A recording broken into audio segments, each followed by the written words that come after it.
J'accueille maintenant Laurence Vanet, Managing Director et Chief Happiness Officer chez Happy Performance, avec une prise de parole en 3 temps.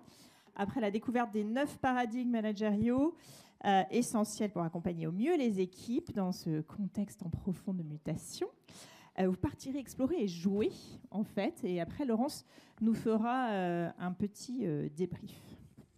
Merci beaucoup, Emmanuel. Bonjour à tous. Je suis ravie d'être avec vous aujourd'hui. Hop, on va sécuriser le micro. Et merci, Olivier, pour cette présentation qui était vraiment passionnante. Je suis belge, donc arrêtez de vous demander d'où vient l'accent.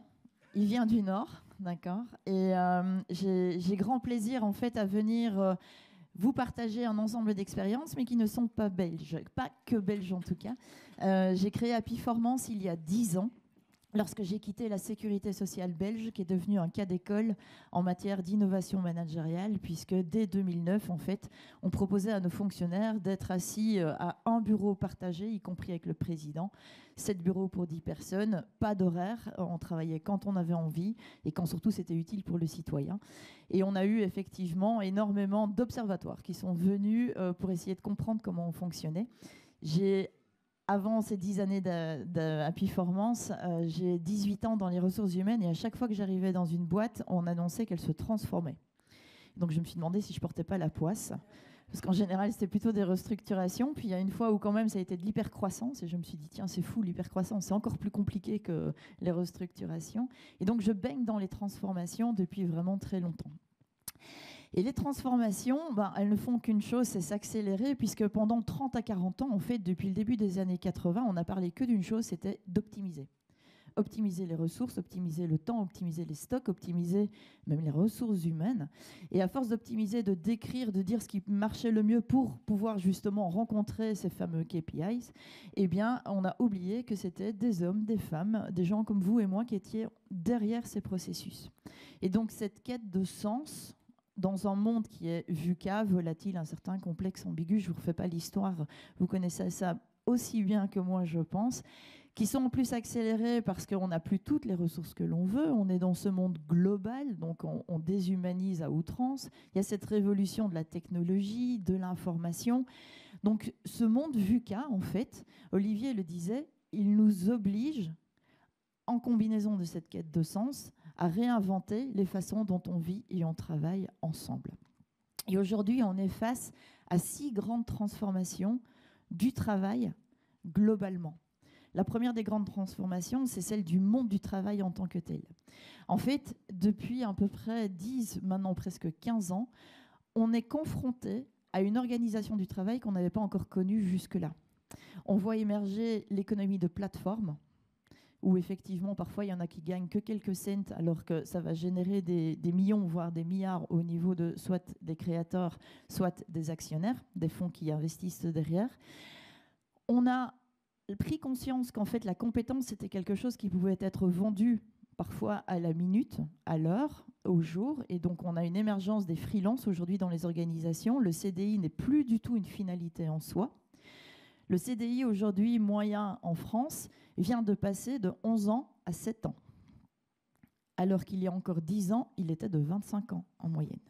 Donc vous voyez une accélération finalement et on se dit mais c'est fou, les gens ils ne sont pas engagés. Ben non, mais il n'y a pas que l'engagement qui compte, il y a aussi finalement toute cette volonté de se dire moi, deuxième grande transformation, j'ai peut-être plus non plus envie de bosser comme on bossait avant ou comme mes parents ont travaillé.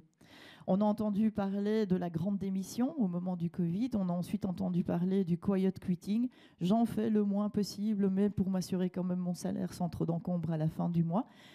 C'est une réalité qui ne touche pas qu'une génération. C'est une réalité qui touche énormément de générations.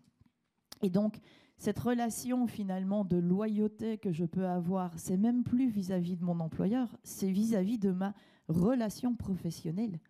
Ça déstabilise énormément de managers, parfois de collègues, parce que si on reste dans les boîtes, c'est plus pour le collègue que pour toute autre chose en général. Et donc, on a envie, troisième grande transformation, compatriotes belges, de flexibilité. On a vu les conditions de travail se flexibiliser à outrance grâce au Covid. Alors, il y a des pays, notamment la France, sincèrement, où c'était encore un petit peu poussif avant le Covid de se dire tiens, on va introduire le télétravail, on va introduire les horaires flexibles, on va introduire le travail même à distance. Je travaillais avec une de vos grandes organisations de vente à distance, justement, juste avant le Covid, où ils allaient passer en test sur 90 personnes, alors qu'ils sont plus de 10 000, en test de télétravail 1 jour par semaine, maximum 4 jours par mois. 4 mois plus tard, c'est le Covid. Le test, il a été grandeur nature.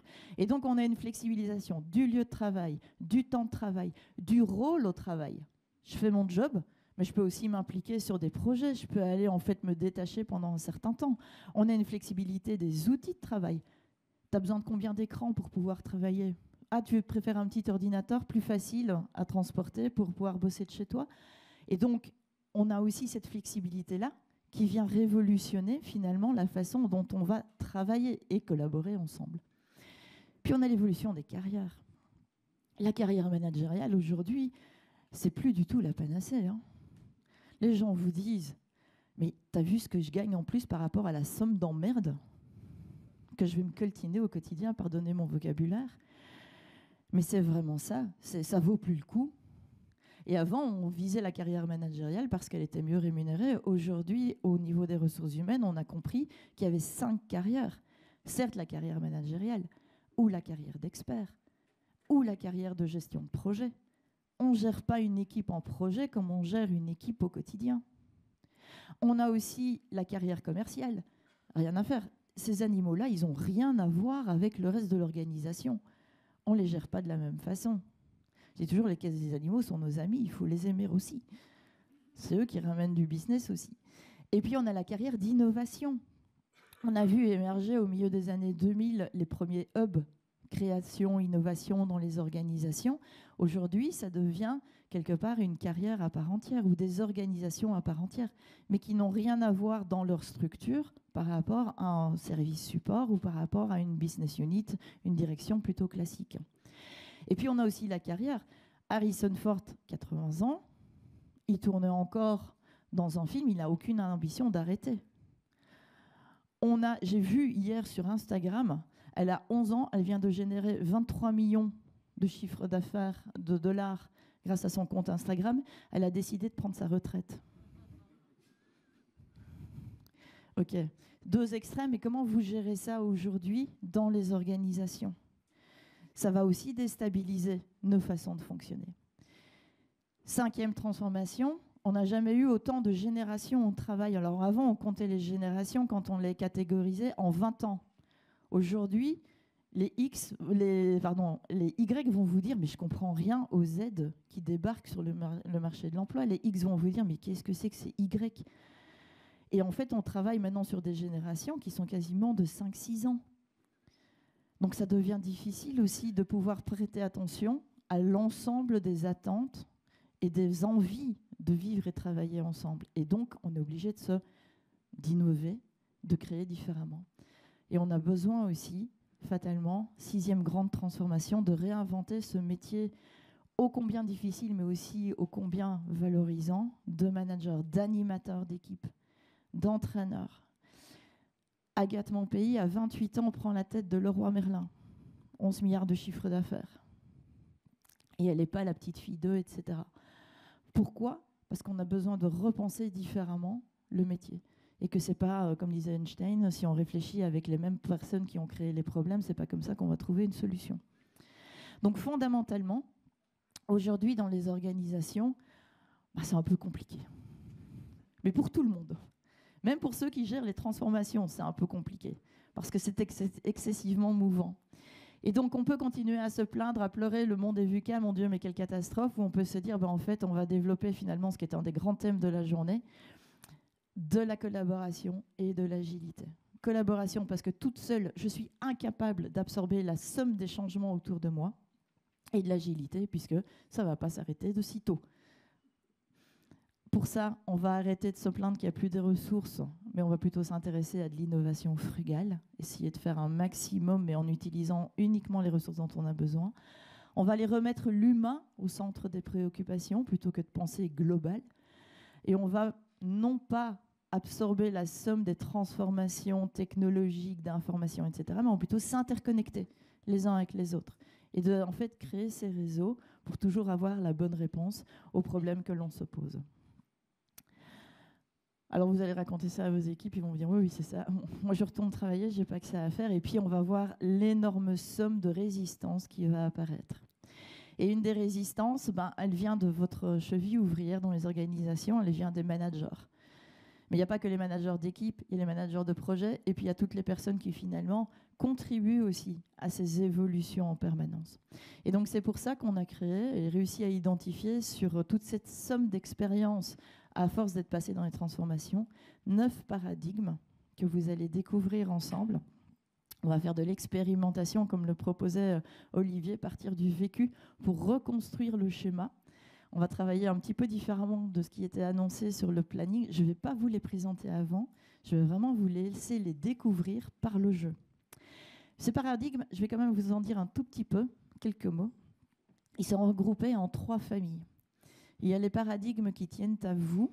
Et donc un paradigme, en fait, c'est une façon de penser, c'est un schéma que vous allez pouvoir vous approprier à titre personnel et donc le transcrire dans vos actions, dans vos comportements. Et ça va avoir un impact en fait collectif, puisque ça va avoir une rayonnance sur votre relation aux autres et inversement, les autres vont avoir un impact sur votre relation et votre positionnement personnel. Donc 3 paradigmes qui tiennent à vous.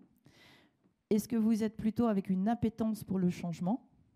J'imagine que si vous êtes dans cette salle, la réponse est oui, mais ce n'est peut-être pas le cas de tout le monde dans l'organisation. Ou plutôt être un fervent défenseur de la tradition. Est-ce que vous êtes plutôt dans la confiance a priori ou dans le micromanagement, dans le contrôle? Est-ce que vous êtes plutôt dans l'audace ou est-ce que vous êtes plutôt dans la prudence? D'accord? Ça fait vraiment partie de vous, de votre personnalité. C'est très compliqué à changer. Puis on a les paradigmes qui tiennent aussi à l'équipe, où là on peut jouer collectivement, mais sur un terrain de jeu qui est proche de vous. Est-ce que vous êtes plutôt pour la collégialité, on va se tutoyer, c'est fluide comme façon de fonctionner, on a même des amis au travail, ou plutôt orienté statut? C'est important qu'on reconnaisse le pouvoir et la responsabilité que vous avez au sein de l'organisation. Est-ce que vous êtes plutôt orienté sur la priorité donnée au sens et on fait les choses qui portent du sens, ou la priorité aux règles, même si la règle est stupide? Et je vous jure que dans un ministère, et en plus à la Sécu, alors là, on avait de quoi se rigoler tous les jours. La règle était stupide, mais c'était la règle, donc on continuait à l'appliquer. Ou plutôt sur les ressources partagées. Je partage mes connaissances, mes compétences, mais je partage aussi mes talents, et je les fais grandir, ou je partage mes budgets. Parce que toute seule, j'y arriverai pas. Donc, je suis en octobre, il reste une queue de budget, je vais peut-être la remettre à disposition de l'ensemble des équipes. Ou je suis un manager, de toute façon, c'est mon budget, mes talents, et puis j'ai pas envie qu'ils se développent parce qu'ils risqueraient de partir ailleurs, et ça, franchement, ça me mettrait en péril. 3 paradigmes qui tiennent à l'organisation, parce que c'est plus facile de jouer lorsqu'on a tous le nez dans la même direction. Plutôt sur les modes de travail hybrides, cette flexibilité qui a été surtout accélérée par le Covid, ou plutôt dans les modes conventionnels. Ah, le Covid est fini, hop, on siffle la fin de la récréation, tout le monde revient au bureau. Interdit de prendre du télétravail le vendredi, ni le lundi, parce que du coup, ça fait des longs week-ends. Pas le mercredi, parce que c'est le jour des enfants, et pas le jeudi, pas le mardi non plus, parce que c'est le jour des réunions. Donc vous pouvez être en télétravail le soir, le week-end et en vacances. Pas de souci. L'expérience, c'est plutôt la traduction du droit à l'erreur, et on va essayer les choses de façon systémique, ou plutôt dans l'excellence, atteindre tout de suite le meilleur des résultats. Et enfin, la transversalité, une orientation par projet, par process, ou plutôt par silo, par expertise. Ce qui est intéressant dans les paradigmes, c'est que ce n'est pas blanc ou noir. C'est que ce n'est pas, en fait, bien ou mauvais. C'est une question de curseur. C'est une question de situation. C'est une question de contexte. Vous avez une main gauche et une main droite. Vous avez toujours utilisé votre main droite. On ne va pas vous dire maintenant qu'il faut utiliser la main gauche. On va vous amputer. Et vous vous débrouillez qu'avec votre main gauche. Au contraire, on va vous aider à muscler la main gauche pour pouvoir justement être beaucoup plus agile en fonction de la situation et du contexte que vous allez rencontrer. Et donc, ces paradigmes, je vais m'arrêter là, vous allez avoir l'opportunité de les construire.